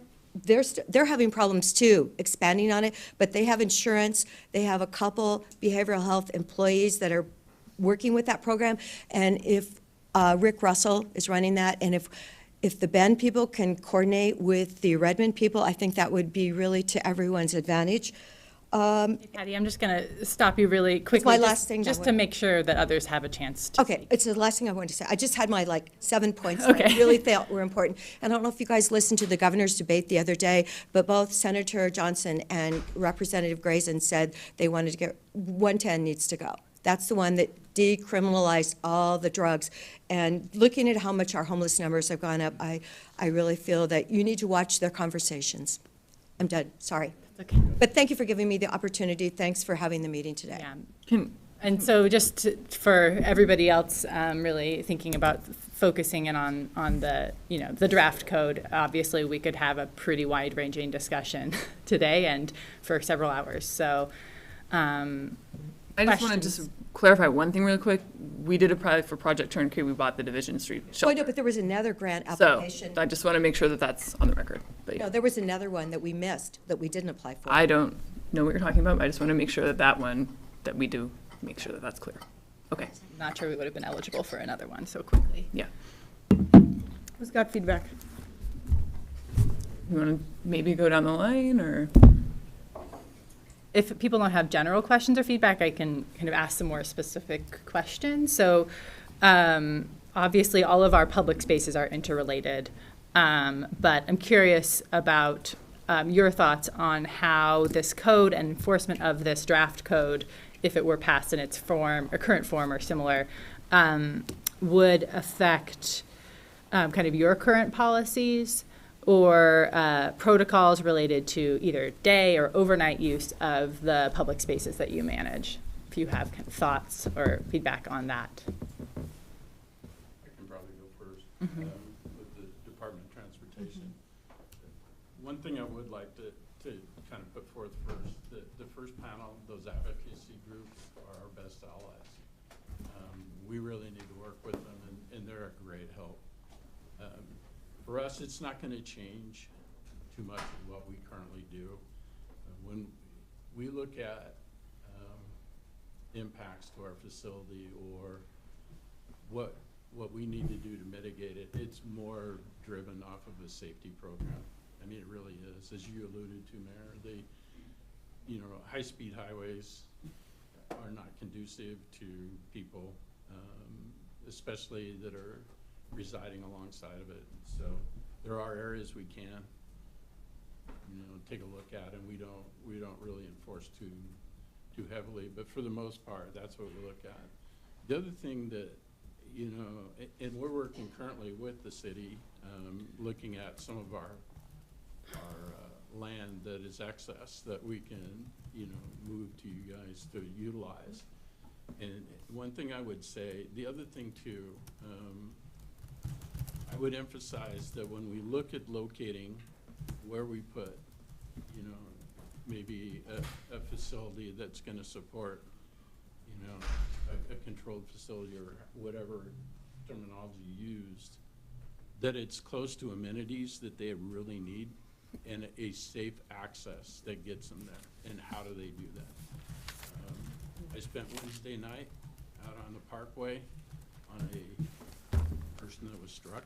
That person was houseless. I can tell you that the majority of our impacts and pedestrian strikes are from that community. We need to figure that out. I don't ever want to go to one of those again. Mm-hmm. But taking that away, I mean, there's ways to design it that I think we can impact and help that community at the same time, still keeping them, in a safe environment. And that's what we look like. When I look at this and how it impacts us, it's not really going to change too much from what we look at it, because our facilities are state, you guys are city. There's governances and ORSs that already cover that. And I think the enforcement piece is going to be really difficult. We don't try to enforce on a daily basis. We just don't have resources to do that, and I don't think that's realistic. We look at it from when it really becomes an impact to the facility, and then we try to work that in. I think what you're doing has merit, and I think how you design that to really fit the needs of both entities is probably the best route to go. Thank you. Thank you. Thank you. I don't really have a comment on what the impact will be to our lands in the Park and Recreation District, but I do have a request or a question, which is, how are we going to measure the success if this code does go forward? How will that be relayed to the public or other agencies? And how should the community agencies and the community as a group provide feedback on what we see are the outcomes of this code enforcement? I could respond, Mayor, if it's okay. Yes, please. I'm glad we're having wide-ranging conversations. I think it's valuable. But I want to be really clear, this is about regulating, much like DOT, public space that in many ways is used for right-of-way, transportation right-of-way. So measuring success of what is really our job to regulate public space, I don't think anybody should expect that, this small part of the larger process that the city is undertaking in partnership with the county and all of you is going to reduce homelessness. So measuring that, I think, is critical in this community, and that's key to the entire standing up of the CHRO.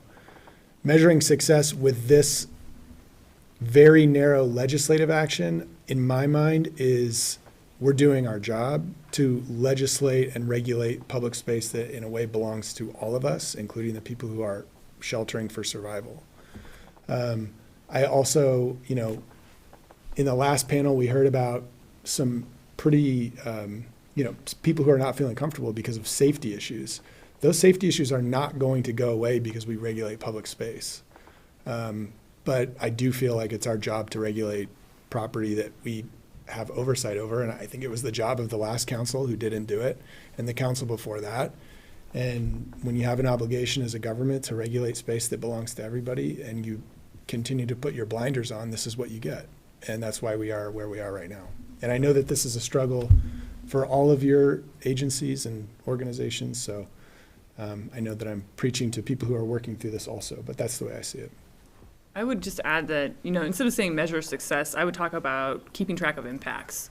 And because we've heard a lot about how this is going to impact people and how it can negatively impact people and decrease stability, which decreases connection to service providers. So I think that's what we need to be keeping an eye on with this particular code, is tracking if there is enforcement, what is it, how much is happening, what are the impacts, and continuing to get this feedback like we got today from the people who are directly impacted, to make sure that if there's something we need to change or stop or do differently, we're learning that.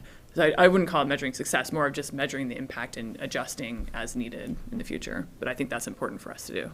I don't know if anybody said anything about the Veterans Village, but that's been open almost a year, and we've actually had 6 veterans graduate and move on to permanent housing. So More than that. That program, I think, is phenomenal. And the wonderful thing is it gave people dignity. They have half bathrooms in each of their cabins. It's really been successful. Mm-hmm. So I think the more times we could duplicate something like that, I think it's a remarkably wonderful program surrounded with, Deschutes County behavioral health. Thank you. I'll speak quickly from Ben LaPine Schools, and actually Veterans Village. One of our alternative learning options, J. Bar J students actually helped with that construction. But I'll speak just in terms of the issue from 2 different pieces of my constituents. One is from students and families. So Ben LaPine obviously works in depth, especially through our fan advocates, with our houseless population. And in that intake and in that process with our, especially McKinney-Vento children, the housing availability questionnaire is one of the biggest pieces that comes up, and that our fan advocates spend their time on in terms of reducing barriers to housing, finding places for families to be, and even to the piece of having a workable piece of transportation, finding stopgap funding so that they actually have a vehicle to live in. And so, yes, we do serve. We are happy to serve, and we are very committed to serving. So anything that we can be doing to support on the, if this goes in place, what do we do? Count Ben LaPine in. I am an educator. I am thankful that you are spending the time, and I'm thankful that the majority of the time today actually went to the people that are doing this work. So students and families, yes, please, on the what's next. From my constituents, from families, and from residents in the area, the piece that I hear the most in terms of your camping code is really about safe safe routes to schools. And it's parents who, their child is their most important asset in their lives. And they have concerns. And so that is typically when we talk about our houseless or homeless population, that's typically what they're calling me about. I literally spoke to somebody yesterday at length. And I don't think that we need to have people agree or disagree on how to approach this. I think that this shouldn't be political. This is about people. And so I think that I know that at one point in time there was whether there should be a circle in the code for schools. Just so you know, the circle we hold in Ben Lapine is a mile for elementary students and 1.5 miles of the walking distance our kids walk. A circle around our schools, you're going to have children walking back and forth. And so it's really not, I don't think that it's the approach that really helps. I think that the thing that they're more concerned about and what they'd like to hear and just see is when the more permanent establishments are going in, whether through a safe parking program with a local church or whether we're considering putting in an establishment that is in vicinity to a school, helping be transparent in that process and what type of facility. I think that our neighbors in these communities can be trusted to partner.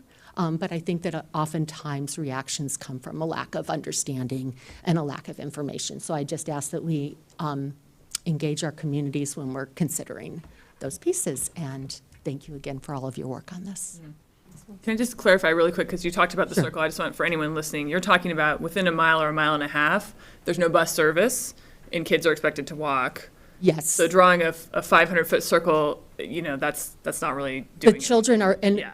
for anyone who's followed something else you do with vacation rentals, 500 feet is actually very small. Right. And so if you were to establish that, I don't know, similar to what the gentleman from the Central Business District is saying, perhaps it pushes things out, but children are going to be walking from as large as 1.5 miles into those schools. And so I don't, that is the area, yeah, thank you for the clarification. So I was going to jump in with just a couple of thoughts. Obviously, from the Deschutes National Forest perspective, it's not so much about what's in the code, it's the implementation side. As I think folks in the first group mentioned, as we move people from different places, they go somewhere else. So it's just acknowledging that whole problem, that whole concern, that whole issue. And for me, as I was listening today, and I've obviously gotten a lot of feedback around some of the issues we're experiencing around Bend, around Sisters, around Lapine, around Sun River on the forest. I think back to complex problems that cross jurisdictional boundaries at scale. And I think about wildland fire. And I think about the role that Central Oregon has had as being a regional and national leader in that coordinated response to wildland fire. It's a very, very different topics and situations, but I think the complexity is very similar. So when I think about all of us working together into the future, the coordinated homelessness office, how can we all work together to come up with solutions to bring our best skills forward, right? The Forest Service is obviously a very natural resource-based agency, but what skills can we bring forward to work with everybody that's in this room today to help work towards solutions? So I just wanted to share that that's what's on my mind. We're here to help and support and participate as it makes sense for us to do. Thanks for having us. Thank you. Love that, thanks. Thank you. I think there's one thing that I would add specific to the code that you have before us. I think the way it's written out, it doesn't affect us that much, but it's a very difficult situation you're trying to resolve. And I would write in as much flexibility in the code as you can to make adjustments on the fly, as I do think this is going to evolve over time. And even authorizing the city manager be able to make some adjustments over time without having to have a code change might be something that you might want to look at so that they can be done quicker than what it would take to come in and actually do a code change like we're writing here today.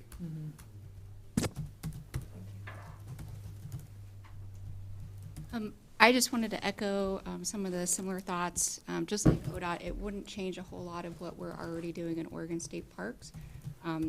I moved here 3 months ago from the coast where I worked for 10 years, and the coast is certainly no stranger to a lot of these issues. The hard part over there is they don't have nearly as many resources as we do here. One thing I looked at the code that I really liked is a lot of it is consistent with what we do. So especially when it comes to enforcing illegal camps, we do not really consider citations as a tool that we use because we know that's going to exacerbate the problem. We try to handle compliance at the lowest level possible.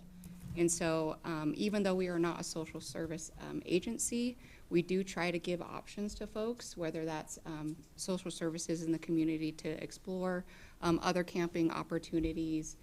We have hiker, biker camps that are really low cost that can provide people, you know, a safe place to shelter for the night, showers, water, and in some instances, power to charge things.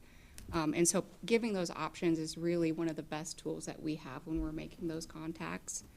And, you know, honestly, we have limited resources ourselves, and so in light of the recent court cases and things that are evolving out of those, typically when we come across an illegal camp or somewhere that someone's camping in a place that's not appropriate for camping, our main concern is natural resource damage, and then barring that, public safety entity. And so typically when we are moving forward with enforcement actions, it's because there is a natural resource damage that can, it conflicts with our mission of providing and protecting public places for others, for present and future generations. The public safety aspect, I'm really concerned about our staff safety when we go to enforce or make contact. I myself have been chased, threatened with weapons, spit on, all of those kind of things. And so again, I know that's not the majority of folks, and so that's where we really try to focus our prioritization on public safety or natural resource damage. And quite honestly, you know, if folks are cleaning things up and they're, you know, making it so that it's a safe access and welcoming for others to come in, typically it's not too big of an issue for us. We're more concerned about folks that are making an unsafe place for themselves and others. I also am concerned about, you know, public safety when it comes to the fact that when we close down our day use areas, we don't have the means to provide a safe place for others. We typically shut down our utilities, shut down our restrooms. We don't have outside lighting. And so that can be a difficult thing for us to be able to provide. However, I would just reiterate that our main concern is natural resource damage and safety. And so we try to go in at the lowest level possible. I really try to promote empathy a lot as well, because I understand that most of us are a few paychecks away from having that issue. And so I think this is a really good step in starting this process, and we just want to be as supportive as possible to our community members and to others that are addressing the same issue. Mm-hmm. Thank you. Kelly, was there anything you'd like to add? I'll jump in a little bit, Yes, please. though I will not do better than many people here today. I feel like when I'm listening to all these things that our particular irrigation district has got a little bit of everybody's problems in there. We want to be good neighbors. We have got fire danger that we consider. We own so many acres throughout the Deschutes County and outward from that.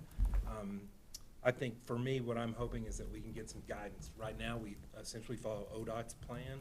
They've been really helpful with us. We've done some cooperative stuff here in the last year. To echo a little bit of the resources, we are essentially a co-op, right? So all of our money comes in from our patrons. We're not tax-based, so all of our cleanup stuff, which doesn't sound like a lot, but it's $20,000 already to date, and we haven't really had that much. and we don't have the resources, we don't have the training, we don't have the staff to go do this stuff. And on a personal note, it is possibly the hardest part of my job for two reasons. A, it's really, you're dealing with humans, and it is very, very hard to separate that when you're out there.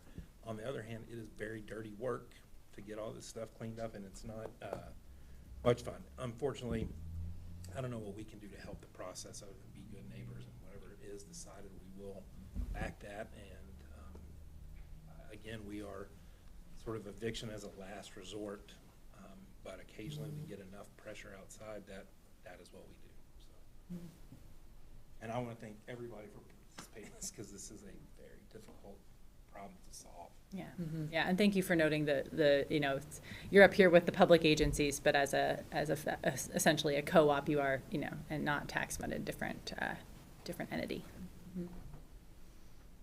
Well, we've reached the end of our time somehow, and I'm sorry that you all ended up with a little less time, but I think we all acknowledge that you know, we needed to spend the time with the people with the most direct experience and expertise to inform this. So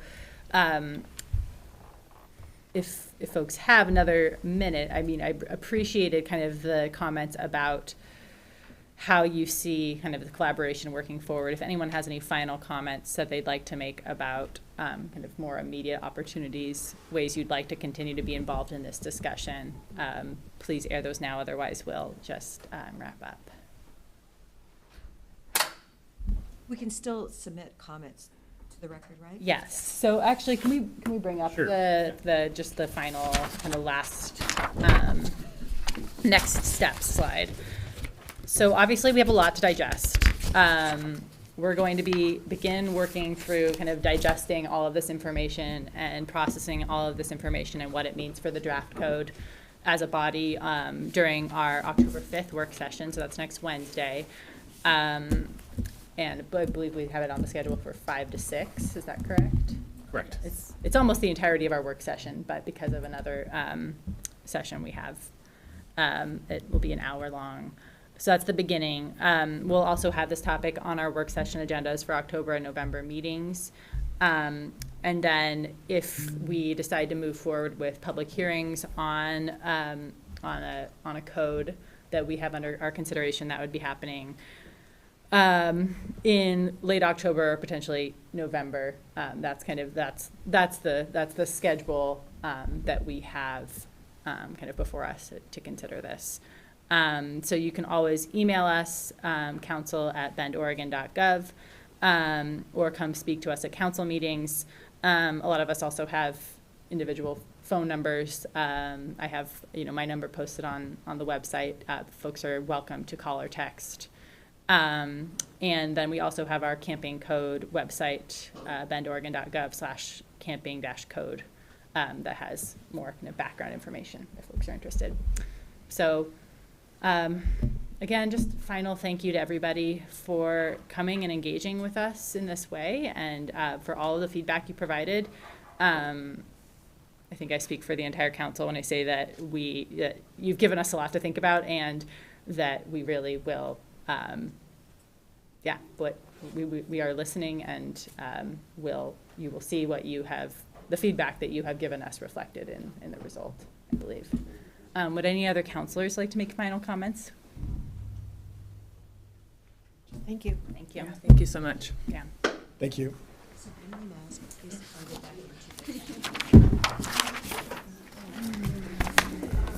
I don't think Anthony can do anything tomorrow. Oh, Wait, you said not 11, no. Sorry. That's okay. It's very last minute. You want me to shift it then? Well, I think Megan and I could. I don't know if Megan has any. I need to cancel our